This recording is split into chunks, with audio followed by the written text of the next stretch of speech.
If you're watching this video, it's because probably you're already retired or retiring soon, and you have 500,000 or more of investable assets, and you're trying to learn, how do I come up with an income plan? How do I not run out of money early in retirement?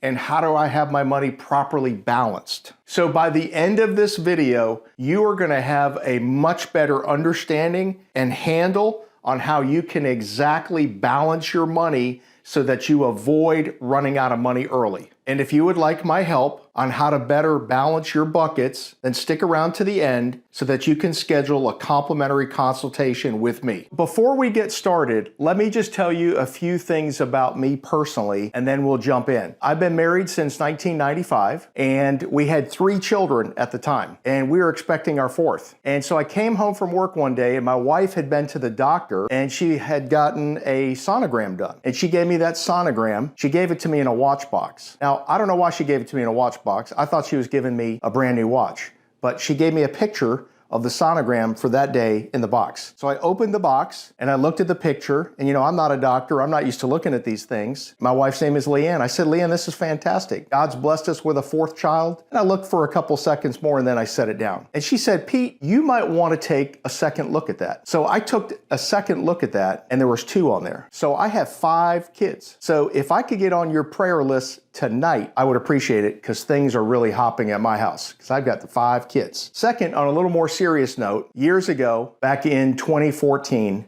my parents were in South Florida, and my dad got sick, and my dad was put on hospice, had some kind of stomach cancer, and 9 months later, my dad passed away. My parents were married for 56 years. And then I moved my mother up with us here in Tallahassee to be with my wife and 5 kids, and got her moved in, and 4.5 months later, my mother died. So it was just such a difficult situation to lose both parents in just over 4 months. And I know many of you have stories like that. But the point is, when we're talking about money and retirement and taxes and dollars, it's not just about the money. It's about your family, your faith, your time with loved ones, maximizing the enjoyment of your retirement. And the last thing I'd like to ask you before we get started is I'd like to ask you a question. If I'm speaking in a room, I say, well, how many of y'all in this room, or how many of you out there, have ever made a mistake with your money? And most all of us would raise our hand. So before I can help you and tell you what I think you can do to get things right, let me tell you a mistake that I made that has greatly changed who I am and how I run my practice. So 20 years ago on the Florida Panhandle, when real estate was going crazy like it is today, remember those days? It was going up, up, up back in 03, 04, 05. But what happened after a while with that real estate? It went down, down, down. And so I participated in a lot of that upside, and I participated in a lot of that downside. So one of the things I want to talk about here, amongst a lot of things, is I want to talk about how to have some of your money that's safe, guaranteed, and protected. And what we'll be talking about is balance. So this has shaped how we run our business, helping people being more balanced, but making sure some of their money is safe, guaranteed, and protected, and then some other invested for growth. Or let me give you at least one example. Let's say that you are retiring or already retired, and you're going to build a brand new home. Let's say I'm a builder. What is the thing that you want me to make sure you build correctly in your brand new home, whether it's at the beach or wherever it is, so that it can withstand any storm? Well, most people would say, Pete, that's very easy. I want to make sure the foundation is strong, so that secures the whole house. This is part of what we do. We do foundational retirement planning. We want to make sure that if a financial storm comes, you're going to be okay. You're going to be in great shape. Your family's okay. Your spouse, if you're married. That's what we want to make sure we do. A good question to ask yourself for many of you folks is, how important is the next 10, 20, or 30 years going to be for you? The next 1, 2, or 3 decades. If you're retired or retiring soon, you probably have kids grown. You may have grandkids already. You want to make sure that you get this right. You want to make sure that your finances are balanced, you have safety and growth, so that you can do the things that you want to be able to do in retirement. You've waited your whole life to get to this point. You've worked the past 30, 40, or even 50 years to get where you are today. So we want to make sure to get this right. And that's what we're going to be talking about today, is how to make sure that your retirement plan is balanced. So there are 5 retirement myths that you and I are conditioned to believe. There's actually many more. I'm just going to cover 5 for right now. The first one is diversification. Now, Mama always taught us, don't put all your eggs in one what? You would say basket, right? And is that good advice? Your mama was right.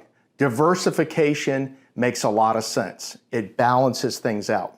But think about this. When the stock market's going down, like it did in 02, 03, after 9/11, 2008, 2009, the great financial crisis, the housing and the mortgage crisis, and in 2020 with COVID, did everything go down? Everything pretty much went down. Large company stocks, small company stocks, international, precious metals, bonds, they all went down. So diversification is very, very important and is good advice. And it's a good thing to apply to your finances. But the kind of diversification I'm talking about is a little bit different. So I'm going to just change it for a moment. The diversification I'm talking about is having some of your money safe, guaranteed, and protected, like the foundation of your home, and then the other part in growth. So there's 2 types of money: safe, guaranteed, and protected, and then money that maintains the ability to grow. So the definition I'm talking about right here with diversification is a little bit different. I'm going to break it in 2 categories for diversification. Either your money is safe and guaranteed,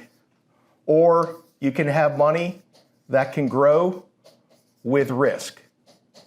Now, there's no problem in having both. And as a matter of fact, I believe in having both, because I'm going to tell you and teach you about having balance in your retirement plan. But the thing I just want to make sure that you know is, if you're well diversified over here in stocks, bonds, mutual funds, and all kinds of things like that, that's great. But when the market goes down, your entire account will most likely go down in all different areas. Not always, but most of the time, going back to the years I mentioned. 02, 03, after 9/11, the dot-com bubble, 08, 09, and in 2020. We saw big declines and things across the board went down. For this program, for this information, I want to help you. There's 2 categories: safe and guaranteed, and money at growth with risk. All right, so retirement myth number 2 is thinking that you cannot lose money in bonds. So there's 2 main ways to lose money in bonds. The first way is when interest rates go up, the bond value comes down, or the issuer, if it's a corporate bond, if it's a company or a municipal government that goes out of business or has a problem, you could lose value. So that would probably be pretty rare in a government type of bond, but especially with corporate bonds, can lose value because the issuer, if they go out of business,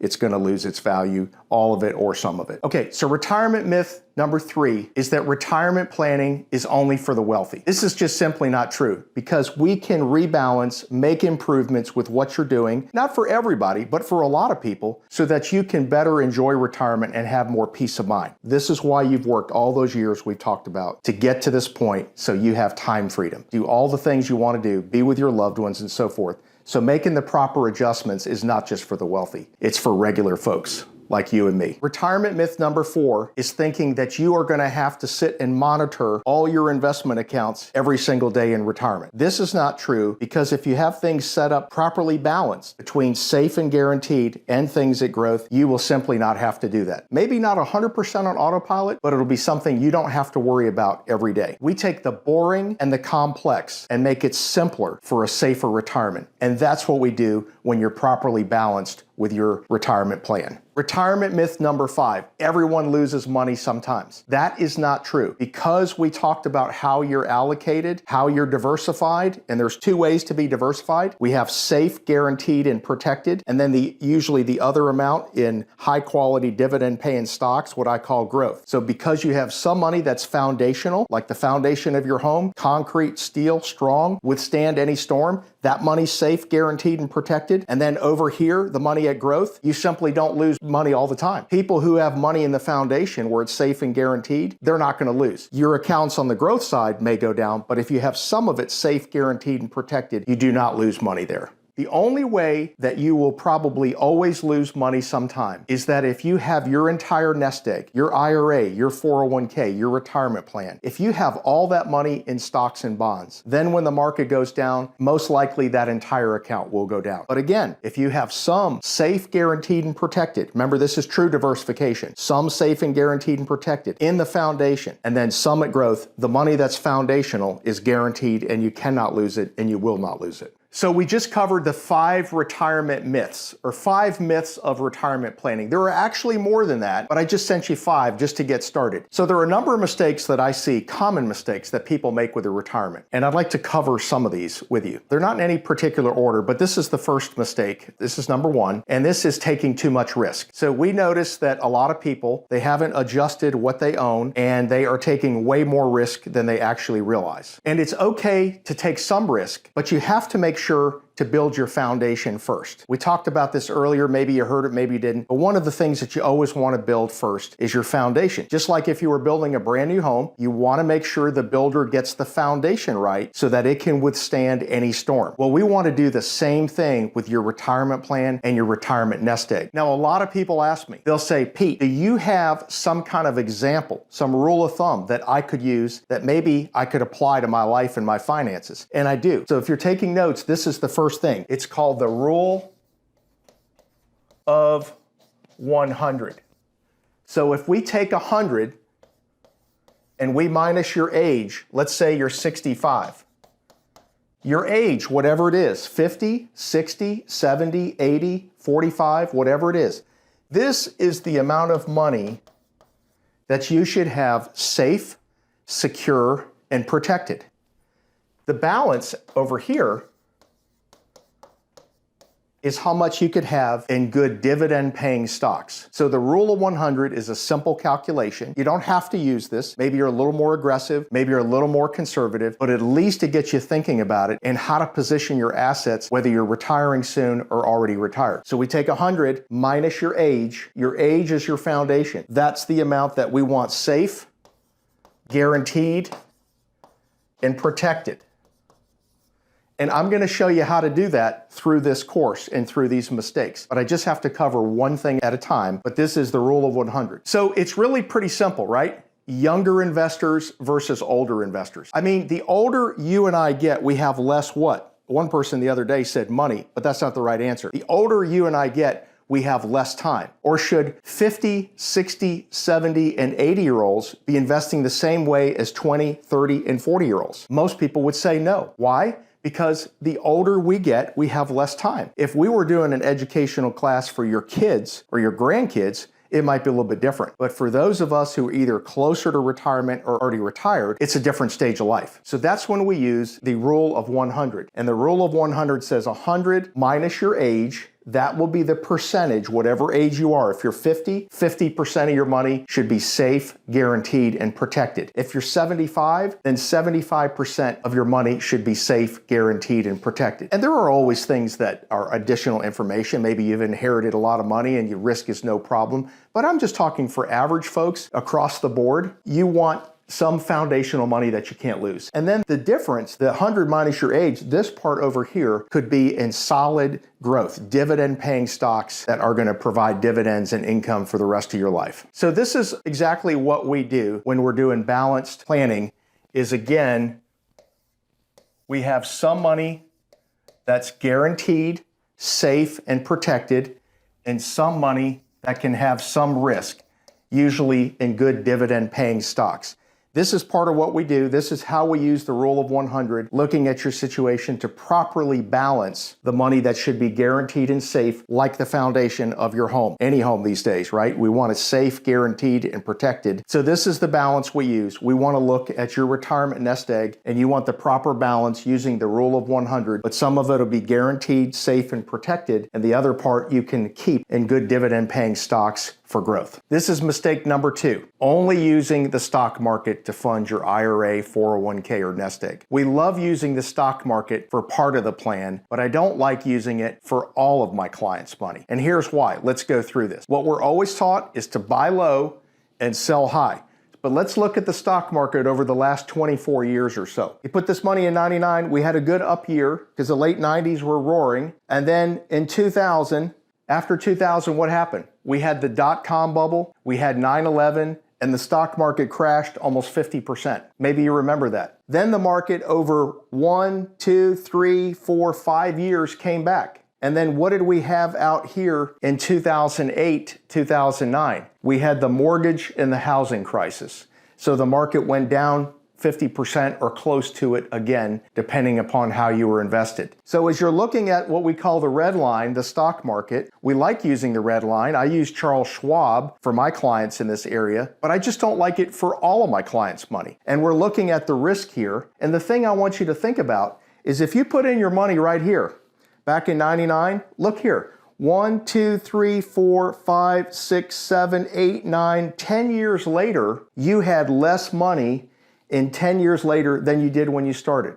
And here's the thing I want you to think about. If that were to happen to you again today, if the next 10 years you would lose money and have less than you do today, will that affect your retirement? Are you very dependent on all of your money in the stock market to provide income for you and your family when you're retired? And the thing I want you to think about is, are you overweighted in risk here? I think it's great to have money here, but the question is, do you have too much here? The other question is, could you wait for the stock market for 10 years to come back if it were to go down again? So we had the problems here. We had the 9/11 and the dot-com bubble way back here. It was a long time ago. And then some years later, right before the great financial crisis, 08, 09, we had the housing and the mortgage crisis. The question I'm asking is, if that were to happen again, would you be okay? I mean, if you retired here and you had 12 years of up market and you were taking withdrawals from your account, I mean, you and I would feel like a genius because you put your money in here and for 10 or 12 years, the market did almost nothing but go up. Now, that makes you feel great. But if the opposite were to happen, would you be okay? Could you wait again? If the stock market went down like it did 50% here in 08, 09, and back here in 2002, 2001, could you wait 10 years to pull your money out? So the important thing to know when looking at the stock market, this isn't exact, but close. Going back to 1945, the spring of 45, World War II in Europe ended. The average bull market, the up market, is 5 years. The average down market, the bear market, is 2 years. So going back to 1945,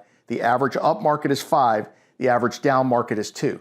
So as we're looking at this is obviously a good place to put some of your money. I just don't think it's a place to put all your money, because what we've been talking about is the older you and I get, we have less time. We looked at that rule of 100, having the balance between some money safe, guaranteed, and protected, and some money at risk. So if this were to happen again, where the market was up and then up and down, and for 10 or 12 years, you had little to no gains or even lost money, would that affect your retirement if that happened again? This is what I often ask people if I'm talking to a class in a room. How many of you in the room think that the stock market could go down again in the next few months or the next couple years? Most people raise their hand. And if that's true, if that happens, how many of us will be working over the next 10 years just to get back to where we are today? Now, I believe it's really good to use the stock market, but it should be money that you can afford to what? Well, if we were talking one-on-one, you'd probably say, well, Pete, it would be money I would be able to lose, right? And if I said, if we were having coffee or if we were visiting and I said, well, how much of this money that we're looking at here, how much can you afford to lose? What would you say? You know what most people tell me?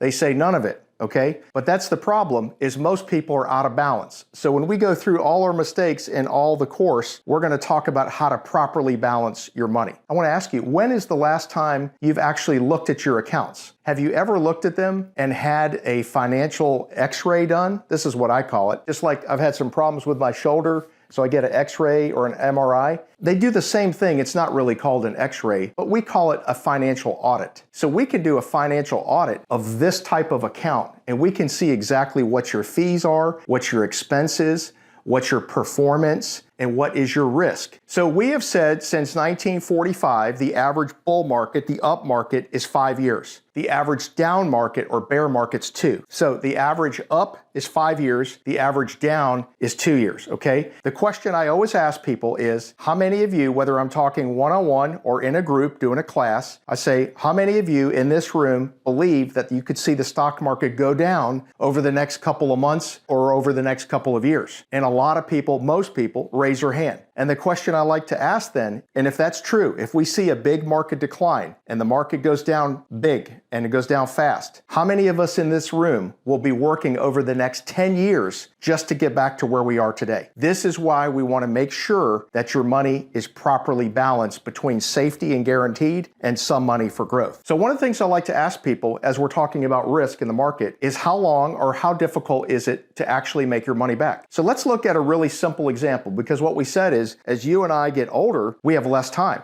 right? So even if you looked at $1 million, right? Now you may have a lot more or a lot less, and that's okay. This is just a round number for me to work from.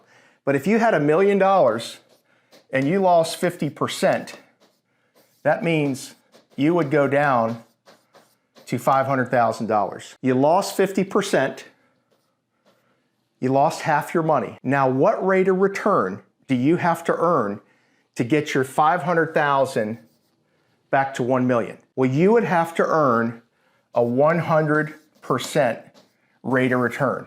You would actually have to double your money to get your money back. Now, let me ask you a question. At your age or mine, is it easy to double your money at this stage of life? We've been talking about risk and we've been talking about stage of life because we said the older you and I get, we have less time. We're just trying to make sure that we do balanced planning. And part of that balance is making sure some of your money's safe, guaranteed, and protected, and some is there with the ability to grow, usually in good dividend paying stocks.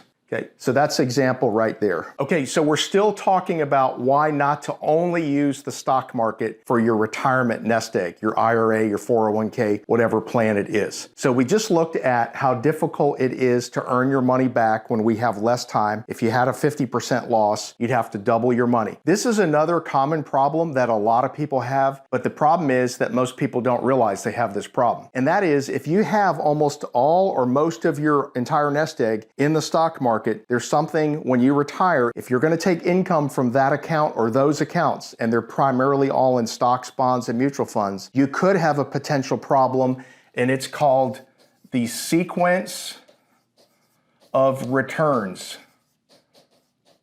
problem. And if you want to read all about it, you can Google that and go over and look at all the different examples. But I'm just going to boil it down and give you the real simple example, if that's okay with you. I like to take the boring and the complex and make it simple for a worry-free retirement. I've been doing this for 37 years. This is a problem a lot of people have, and you don't want to wait too late to find out about it. So here's what happens. If you have $1 million, again, you might have a whole lot more, you might have less, but this is what the sequence of return problem is. Let's say you've been reading on the internet, you said, Pete, I've been doing some reading, and I've read that I could take 4% off my account, and usually things will go okay. There are people that would debate that number, but let's just say that that number is true. So 4%, you need income, and maybe it's to supplement your Social Security, maybe you have a pension, but you need more income, so you're gonna start taking money off of your investments, or maybe it's required minimum distributions, but you're gonna take money off. Let's say you've come up with a number, and you're gonna take 4%. And that means that you're gonna have $40,000 of income every year if everything goes according to plan. But if the market goes down 30, 40, 50%, like it has 3 times or more in the last 25 years, let me show you what could happen to your money. If you lose 50% and you now have 500,000 and you say, Pete, I still need 40,000 of income, regardless of what's happening in the world. Well, in order to get 40,000 of income off of your $500,000 means that you can no longer take 4%, right? Because 4% on 500,000 would only be 20,000. So now you'd be half short. So now you have to increase the percentage to 8% to get the same 40,000. So if you have $1 million and you're taking 4% and the market never goes down or only goes up, then you're in great shape. But if the market goes down 25, 40, 50% like it has 3 times in the last 25 years, and you have an extended period of time of a sideways market, you will have to take a higher percentage out of your account. Almost all the models show if you're taking a significant percentage out every year like that, then what is very likely to happen is you could run out of money prematurely. That's what all the models show. This is why we want to make sure to get your retirement nest egg properly balanced. We want to balance between money and growth, the market, but money that's safe, guaranteed, and protected. As we go through these videos, you'll see that we're going to properly talk about the safe, guaranteed, and protected, and also some money at growth. But if you have primarily everything in the red line in the stock market, you are susceptible to what's called the sequence of returns problem. And the sequence of returns problem is if you have their money, whatever it is, you got $1 million, you got $5 million, you're going to take a percentage off. If you're heavily dependent upon that account for income to support you and your family in retirement, and the market goes down, you will have to increase the percentage significantly, which means that you could prematurely run out of money. That's what the models show. That's what the sequence of return problem is, and we're going to show you how to solve it in most cases. So we're covering the retirement mistakes. These are in no particular order. This is mistake number 5, and it is not avoiding high fee accounts. So let me give you a couple of examples of high fee accounts, okay? Okay, so the first high fee account is the variable annuity. In my personal opinion, I don't like variable annuities, but there are some exceptions if it's an old account. The reason I don't like variable annuities most of the time, not all the time, is because the fees can be very high. And oftentimes I have people who come in to see me or I talk to, and they say, now Pete, I have a variable annuity, but it does not have all the fees that you mentioned. I had someone just recently I met with, and they showed me their statement, and they said, Pete, here's my statement, but I'm only paying $45 a year in fees. So I get them on the phone, and we get the person verified, and then I ask the questions. How much is the mortality and expense? How much are the sub-account fees? How much is the income rider? How much is the death benefit rider? How much are there, if there's any other administrative fees? So commonly, I get an answer that says something like this. The fees totaled are 4%, okay? And this person that I'm just speaking of recently, they had $300,000 in the account.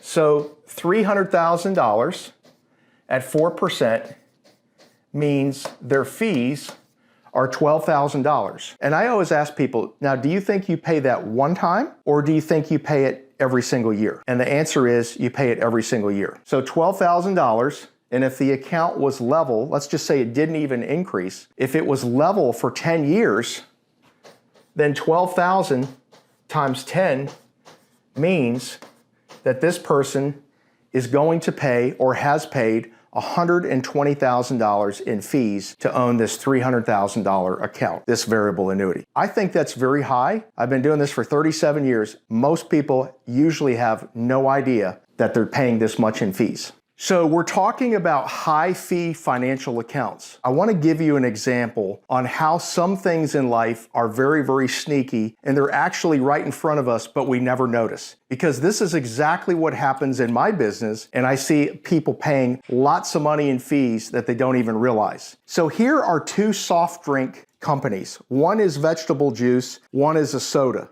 Most every soft drink can that you buy, most of the time, has 12 ounces. This one has 11.5 ounces. That's the difference. What does a soft drink have to do with your financial account? Let me show you in layman's terms, make this real simple. We just looked at the variable annuity where the fee is 4%. So it just so happens that the difference between 12 ounces and 11.5 ounces, so this one has 1/2 ounce less than this can. So what does that have to do with your financial high fee account? It's very difficult to notice. This can has approximately 4% less than the soda can. So if you take 4% off a company that sells millions and millions, if not billions of dollars in drinks, their profits shoot through the roof. If you have a financial account and you don't even know what you're paying because the subtleties are so minute, unless you're reading all the fine print, like with the variable annuity, where you get this information is not on your statement. You have to read that thick book that you get in the mail. You know what that's called, right? You remember? That's called a prospectus, right? Sometimes 400 pages, sometimes 800 pages, size 6 font. As a matter of fact, if you have a problem sleeping at night, you'll want to pull out that prospectus because it'll do the job. It'll put you to sleep. But you have to read the prospectus for all the fine print to find all the fees. Here with the soft drink, the can is exactly the same, except it has 4% less. My point is, unless you study and really look at what you really own, you may really know all the fees that you're paying. I want you to be set up properly in retirement. I want you to own good financial vehicles that are going to help you, that are going to give you guarantees, some for growth. But you want to be careful not to pay excessive fees. So that's our first high fee account, the variable annuity. Let's remember, if you left a previous employer, again, when you left, you took your keys, your wallet, your personal belongings, but you may have left your money there. So if you have a stray 401k or IRA at a place that you used to work, but you're no longer there, what I'm saying is, in most cases, you're going to be better off taking that money, moving it over to your own IRA that you can control, and you also will have many more investment options. So we would say, if you have a stray 401k or IRA, roll it over to an IRA for your benefit. Okay, as we're covering the different retirement mistakes people make, this is mistake number 10, keeping too much money in the bank. We call it lazy money. It's good to have money in the bank or credit union. We believe in having enough there. And the older you and I get, we have to maintain a certain amount for emergencies, for healthcare, to help a loved one out. You know, we talked about all the things with the stock market, having too much risk, but definitely having and maintaining some growth. But this is money. We have different colors. We have the red line for the stock market, and we have the blue line, which is money in the bank. And it may look something like that if it was in there the last 20, 24 years. So let's say you had a line like that. Let's say it was in a CD, and let's say it was earning 3%. This is what it might look like. By the way, until recently, CDs were paying very low rates of return. I always ask people when I'm teaching a class, what does CD stand for? And I say certificate of what? And they say deposit. And I say, well, it's a certificate of disappointment, right? So that's what it's been for so many years, but they've obviously gotten better. But if you have the blue line, the money in the bank, again, we believe in having enough there. But the problem is if you have way too much there, you fall behind to inflation. Let's say you have too much money in checking and savings and it's earning very little interest. Let's say inflation is 6%. I know it's higher than that, but if it's 6% and you're earning 1%, that means that you are losing 5% per year due to inflation. So if you had $100,000 in your account value is not going down, but you're actually losing 5% or more. It's melting away due to inflation. You can't buy as much with it as you could. I always like to ask people, back here in the year 2000, how much did a Ford F-150 cost? And people will say something like this. Oh, well, it cost, let's say, $25,000. And I say, how much do they cost now? And people say all kinds of numbers, right?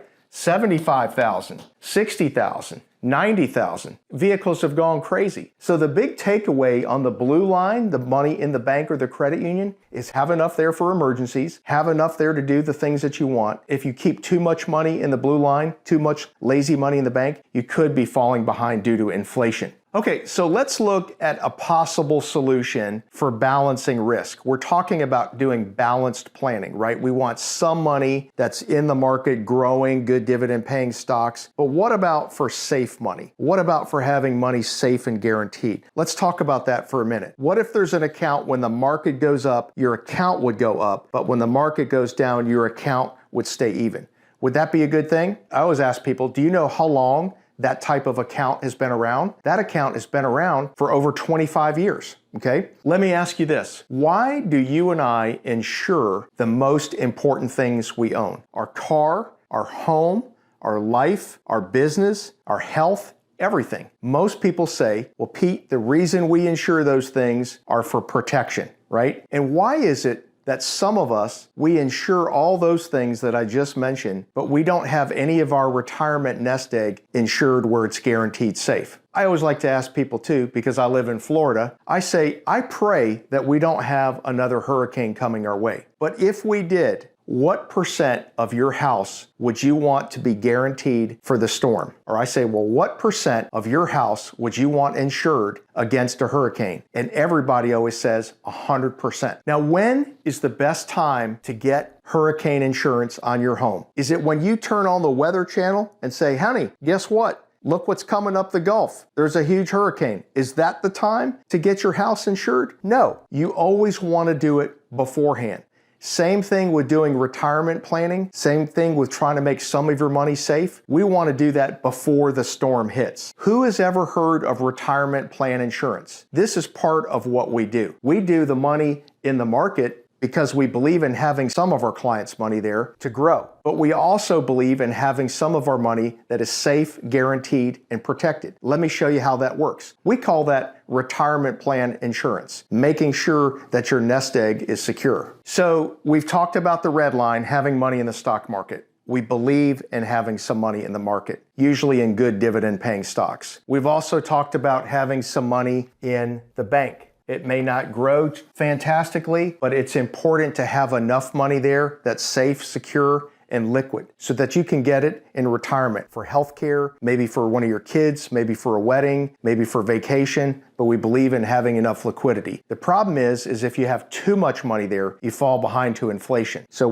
the theme here is to have balance between three different lines. So we've looked at the red, we've looked at the blue line in the credit union or the bank. Now let's take a look at the green line. So here's how the green line works. So when you have money in the green line, when the stock market goes up, your account will go up. If the stock market goes down, your account will stay even. If the market goes up, your account will go up. This is not drawn a scale. Market goes down, you stay even. That's exactly what happened back here. Let me give you a real life example of this. As we've talked about having balance between the different lines, the different types of money for different stages of life. But in retirement, we want some money at risk to grow. We want some money liquid in the blue line, and we want some money for most people that's safe in the green line. So here's a real example of a lady I've worked with for over 25 years. She put some money in the green line back in the late 90s. And she said when she retired, her and her husband, she said, I want to make some of my money safe. I want to make sure it's going to be there no matter what. So she put some in the green line. Every month, Pat told me she met together with some of her friends from work after retirement. And they would talk about different things. They would talk about their kids, their grandkids, trips they went on. But sometimes, she said, we would talk about money. And my friends, they were making a bunch of money and they were, way ahead of me because they had everything in the red line. They had everything in the stock market and the dot-com bubble was going crazy. But then what happened is the market crashed. And she said her friends were talking about how much money they lost in the stock market. And she said, I had some money in the market that went down too, but I had a good percentage. I had a good amount that was 100% safe, guaranteed, and protected with you, Pete. And so we would talk about finances, and her friends were talking about it took 4 or 5 years for the market to get back. And along the way, my account in the green line was locking in interest each and every year, and now it was making the principal and the interest 100% protected. And then we got out here to 2007, 2008, 2009, right there at the housing and the mortgage crisis, and the market plummeted again. So the point is, when Pat met with her friends, they were all invested in the red line in the stock market. She had some in the red line, but she also had some safe in the green line. And that's what we're trying to talk about, is we're talking about having your money balanced so that you'll know in retirement, if the market's doing great and you need to withdraw money, in which we'll talk about this with our retirement buckets in a moment, you'll know to pull money from the red line. But if the market's way down and you don't want to sell at a loss, then we can pull from the blue line or the green line. That's the beauty of having a balanced plan, is when one asset is way up and you need some money to go on a trip or whatever, we may pull from there. But if the market's way down, we don't want to sell at a loss. We want to pull from a different area.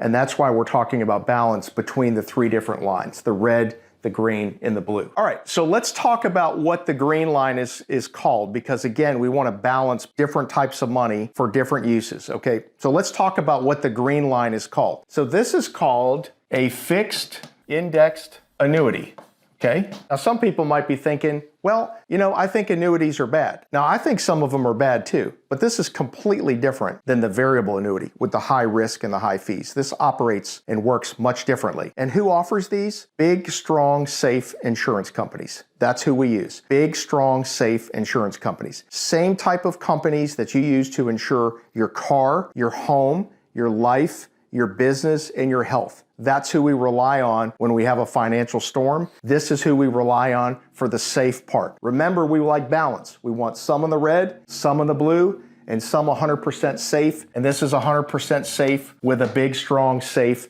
insurance company, okay? Now, not all fixed indexed annuities are created equally. And is there anything perfect in life? So if we were talking face to face, we would both agree there's nothing perfect in life. So let's talk about the trade-offs. Every person that I work with, whether we're talking about money in the red line, money in the blue line, or money in the green line, we always talk about trade-offs because there's nothing perfect. So let's take a look at this. Okay, so we said that there's nothing 100% perfect. There are trade-offs to everything. Let's go through what the trade-offs are with the fixed index annuity to see if it might make sense to be a part of your portfolio. The first thing with the fixed indexed annuity, the first trade-off is there is a time commitment. Most of the time commitments that we use are 5 to 10 years, okay? And you can almost always withdraw 10% penalty-free every year. Okay, so the first trade-off, because nothing's perfect, is with the fixed index annuity. If you said, I might want some of my money safe, is there is a time commitment, and the time commitment is 5 to 10 years. You can withdraw 10% penalty-free. If you passed away, this account would move immediately to your beneficiary. The second trade-off is there is what we call a cap on how much you can earn. Just like this room that I'm standing in or where you are has a floor and a ceiling, this type of account, the fixed index annuity, has a floor and it has a ceiling. So let's say that the cap is, just for an example, this is an example only, let's say that the cap is 9%. So that means that if you're linked to the S&P 500, which that red line is just an example that we drew out, if your cap is 9% and if the S&P 500 goes up 5%, they will give you 5% and they will lock it in each year, okay? If the market goes up 8%, they're going to give you 8%. If the S&P 500 goes up 9%, they're going to give you 9%. But if the S&P 500 went up 11%, they would give you 9. So that's how a cap works. So you have a time commitment and a cap. Most of these accounts, there are a few exceptions, have no fees. Is that really true? Yes, it is. Most of these accounts have no fees because when you have a time commitment, you no longer have a fee in this type of account. If you have a CD at the bank, the CD pays interest, but you don't pay a fee for the CD. Does the bank still make money? Yes, the bank still makes money. Does the insurance company still make money? Yes, they're able to make money with your money. But your money's 100% safe, and most of the time, in most circumstances, there are no fees. So as we're looking at balance between the red line, money in the market, good dividend paying stocks, having enough money in the blue line, what we call the bank money, the blue line or credit union for liquidity and safety. And we're also talking about the green line, the fixed index annuity. Now, not all the fixed index annuities are created equal. So let me tell you a few things you don't want, and let me tell you a few things that you do want, okay? What you don't want, number one, you don't want a long time commitments. You don't want a long time commitment. You don't want to have to wait 12, 14, 16 years. You don't want that long-term commitment, okay? Number two, you don't want any hidden fees. Most of these accounts, the good ones, do not, unless you have an extra rider or benefit, most of them do not have a fee, okay? But you don't want hidden fees. And number three, you don't want something called multi-year reset. In other words, you don't want to have to wait several years to see how much interest you've earned. Three things you don't want. You don't want a long time commitment. Number two, you don't want hidden fees. Number three, you don't want multi-year reset where you have to wait several years to see how much money you've earned. Okay, so we've talked about a few things you do not want. Let's talk about a few things you do want. Number one, you want to work with highly rated companies, okay? A-rated or better. Number two, you want low or no fees. Almost all the accounts that I work on the green line have no fees unless you have an added benefit that provides something else like guaranteed. So usually we're looking at no fees, okay? And number three, you want what's called a 1 year annual reset. That means it reports interest. If you've earned interest, it reports every 12 months, okay? So in 1 year, if the market is up, let's say 6%, and you get credited 6%, that goes into your account, and now that's the new 100% guarantee of principal. The money you put in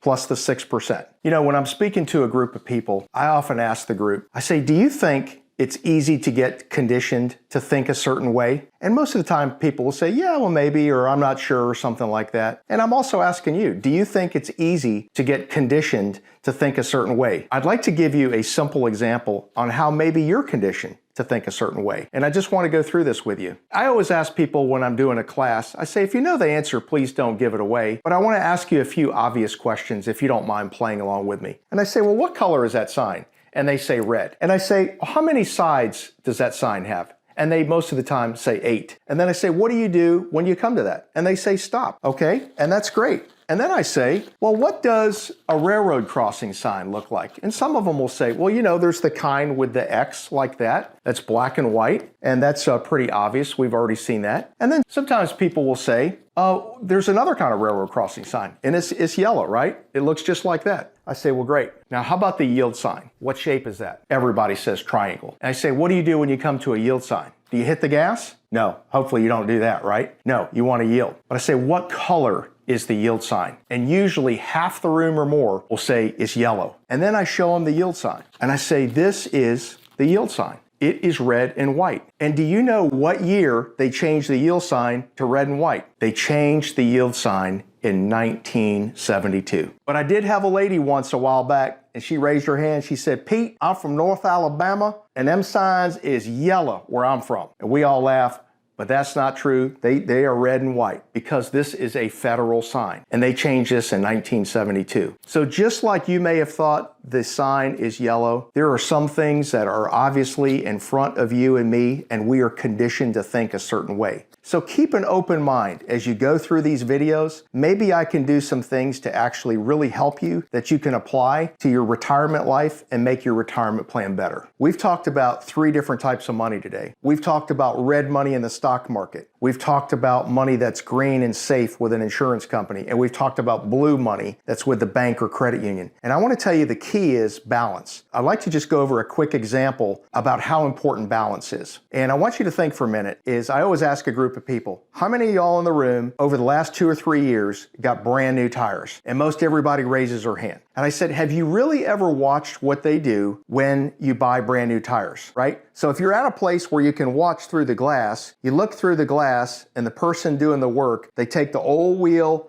off your car or truck. They tab that machine, they take the rubber tire off the rim. Then they put the brand new tire, great looking brand new rubber tire, and they put it back on the rim. But what do they do to the wheel before they put it back on your car or back on your truck? And everybody says, well, they balance it, right? And what happens if you don't balance your tires? Well, the ride might be rough. It might wear unevenly, and you might not get as good a gas mileage. So that's the problem with not having your tires properly balanced. But the issue with retirement, if you're not properly balanced here, it's not going to be the difference of not just having your tires balanced. It's going to be a much different cost. It could cost you dearly in many different ways, and we've discussed many of those through these different videos. But I want to talk to you about balance. I want to talk to you about balance between the blue money, the green money, and the red money. And nothing's perfect. Each one of them have pluses and they have minuses. They have trade-offs. We're going to go through that in what I call the bucket sheet, and I hope you can print a copy of this, and this will actually help you balance out your own retirement. Okay, so we've talked about the example of what happens if you don't balance your tires. You have the problem of tires wearing out, bumpy ride, worse gas mileage. Now we're talking about how to balance your money in retirement. And we want to go through the trade-offs. So when we're doing the right financial plan, we want to hear all the things about you that you're trying to accomplish in your whole situation. But the ultimate goal is to have you properly balanced for you. And since nothing's perfect, and there are pluses and minuses, there are trade-offs, I'd like to just go over those trade-offs with you just together. So before we talk about balancing your money and looking at the trade-offs, I want to talk about 4 things that you can do with your money, okay? Number 1, you can spend it and take income. And most people say, now Pete, I really like that because I'm retired or I'm retiring soon and I want to have a good time. So you would definitely want to spend some, take it as income. The second thing you can do is you can pass on money to your family. Now, when I'm meeting or talking to a lot of people, they say, Pete, I'm going to tell you right now, I ain't real worried about leaving a bunch of money to my kids. So maybe you feel that way too. So we do hear that a lot, but it is something you can do. And if that's important to you, we can show you how to do that. And hopefully if we're good stewards, it's good to pass something on to our kids and grandkids. And I know those grandkids for you are usually a big different deal. Much different deal, okay? The third thing you can do with your money is you can invest with risk to your principal. You can have money in the red bucket, okay, where there's risk. And then the fourth thing you can do is you can invest without risk to your principal.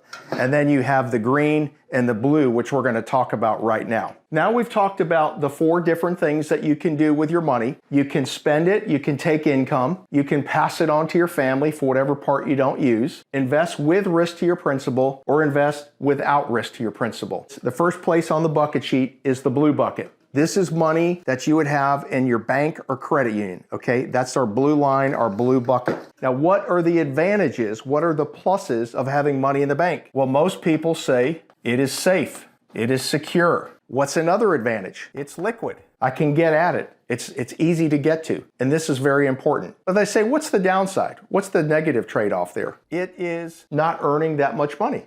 A low rate of return. Okay, earn usually a low rate of return at the bank. So it's important to have money in the bank. No place is perfect. This provides safety, liquidity, but often a low rate of return. And that's where you have, we talked about in an earlier video, too much lazy money in the bank where you're falling behind to inflation. Now the green bucket is money with the insurance company. We talked about the green line on my other video there, which talked about how to guarantee and make your money safe. And here for the green line, we use the insurance company. This is the fixed indexed annuity, okay? It's historically averaged 4 to 7%. I'll always tell people you'll earn between 0 and 10%, okay? But it's averaged 4 to 7%. Sometimes higher, sometimes lower, never less than 0. So what are the advantages of having money in the green bucket, the safe money with the insurance company? Well, I already said the first thing. It's safe and secure. What's another advantage? Well, we have the ability to earn a fair rate of return while making money safe. We don't have to worry about this money. What's the drawback there? Well, it's not 100% liquid. Do you remember how much you can take per year usually out of the green line, the green bucket? It's usually 10% per year. And then when your time commitment is up, you can take all your money out, no questions asked, okay? That's the green line with the insurance company, the fixed indexed annuity. You can take, it's safe, it's secure, you have a fair rate of return you can earn. We're not trying to knock the cover off the ball. We're trying to guarantee people won't go broke. So that's why you have some money safe and secure. And then we say, what's the negative there? Well, it's not 100% liquid. You can take out 10% per year, penalty free, no questions asked. If you pass away, it goes to your beneficiary. And after your time commitment is up, you can take all your money out and move it to wherever you want. What's the third type of money? Okay, the money in the stock market. This is the red bucket. We think it's good to have money here, good dividend paying stocks. But what we've talked about all through the video, don't have all your money in one bucket. Okay, most people, not all, most people want the proper balance between the three. So the money in the red bucket is money in the stock market. What's the advantage of that? Well, you have the potential to make money.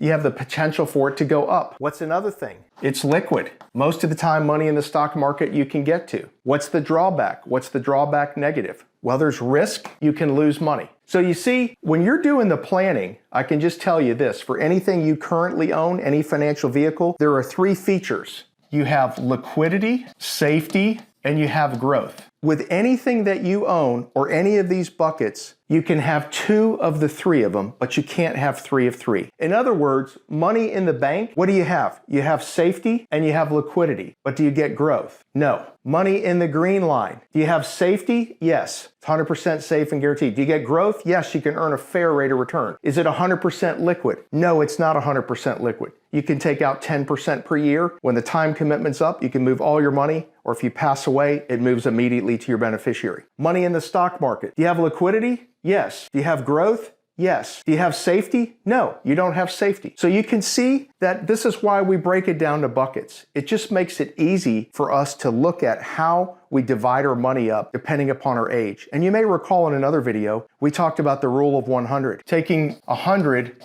and minus your age. And your age, let's say you're 65, is the percentage of money you should have safe. And then the difference is money you could have in good dividend paying stocks. Okay, now you know, and now you have a much better handle about the 3 different buckets and how to balance your money in the 3 different buckets so that you do not run out of money prematurely. If you're retired or retiring soon and you have at least $500,000 of investable assets or more, and you want my one-on-one help implementing this strategy, then book your worry-free retirement call below. And make sure to fill out the questionnaire so that we know how we can best help you.